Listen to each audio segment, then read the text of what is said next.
পৃথিবীর নীল মহাসাগর আর বিস্তৃত সমুদ্রগুলো কিভাবে পানিতে ভরে উঠল, এই প্রশ্নটা বিজ্ঞানীদের মাথায় ঘুরছে বহু দশক ধরে। দীর্ঘদিন ধরে একটি জনপ্রিয় ধারণা ছিল, চাঁদ থেকে ছুটে আসা উল্কাগুলোই নাকি পৃথিবীতে পানি পৌঁছে দিয়েছে। কিন্তু নাসার সাম্প্রতিক গবেষণা সেই পরিচিত গল্পে নতুন মোড় এনে দিয়েছে।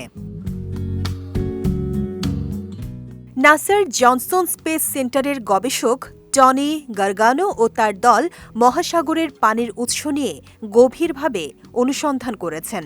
তাদের এই গবেষণা প্রকাশিত হয়েছে মর্যাদাপূর্ণ বৈজ্ঞানিক journal proceedings to the national academy of সায়েন্সে।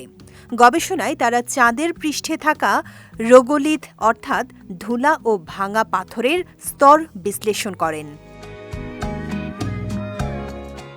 গবেষণার ফলাফল বেশ চমকপ্রদ।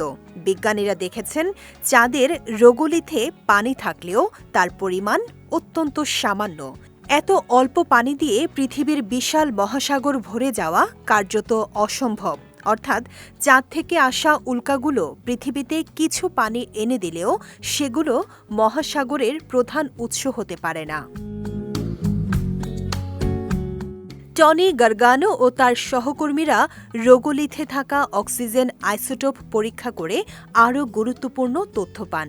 উল্কা আঘাতে চাঁদের পৃষ্ঠে বাষ্পীভবন ঘটলেও কিছু অক্সিজেন সেখানে থেকেই যায়। তারা লক্ষ্য করেন, রোগোলিথে থাকা পানি মূলত চাঁদেই আটকে থাকে, বিশেষ করে চাঁদের মেরু অঞ্চলে, যেখানে সূর্যের আলো কখনোই সরাসরি পৌঁছায় না। এই চিরছায়াময় এলাকাগুলোতে পানি বরফ আকারে জমে থাকার সম্ভাবনা বেশি। তবে বিজ্ঞানীরা এখানেই থামছেন না। তারা সতর্ক করে জানিয়েছেন, এই গবেষণা চাঁদের নির্দিষ্ট কিছু অঞ্চলের রোগোলিথের ওপর ভিত্তি করে করা হয়েছে। চাঁদের অন্য এলাকায় কতটা পানি আছে তা এখনও পুরোপুরি জানা যায়নি। ফলে এখনই নিশ্চিত করে বলা যাচ্ছে না পৃথিবীর মহাসাগরের পানির পুরো রহস্য কী। চাঁদ থেকে আসা উল্কাগুলো যে একমাত্র উৎস নয় তা প্রায় নিশ্চিত।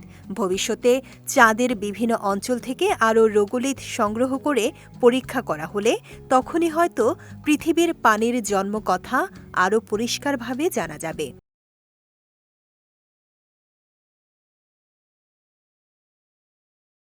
ততদিন পর্যন্ত এই রহস্য আমাদের কৌতূহল জাগিয়ে রাখবে।